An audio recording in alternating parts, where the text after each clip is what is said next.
কি খবর বন্ধু? বর্গের মান নির্ণয়ের অঙ্ক নিয়ে চিন্তা? আর নয়, দেখা মাত্র যার সমাধান হয়। এই ধরনের অঙ্কে বরাবরে এ স্কোয়ার প্লাস বি স্কোয়ারের মান চাইবে, আর মান দেওয়া থাকবে হয় মাইনাসের না হলে প্লাসের। আমরা একটা সূত্র দিয়েই করব, এম স্কোয়ার প্লাস মাইনাস হলো টু। যদি মাইনাস দেওয়া থাকে তাহলে প্লাস করব, আর যদি প্লাস দেওয়া থাকে তাহলে মাইনাস করব। তাহলে মান কত দেওয়া আছে? দেওয়া আছে হলো থ্রি। এই থ্রির উপর দেবো হলো স্কোয়ার। এখানে যেহেতু মাইনাস আছে, আমরা প্লাস দেবো হলো টু। তাহলে কত? তিন তিরিকে হলো নয়, যোগ হলো টু, তার মানে কত?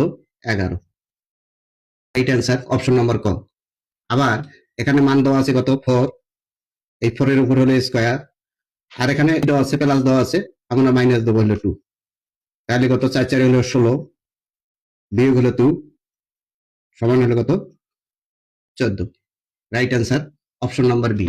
তাহলে এখন তোমরা বলো এই অঙ্কের সমাধান কত? ব্রেন ক্যালকুলেশন করে উত্তর জানাও তোমার মতো। ধন্যবাদ।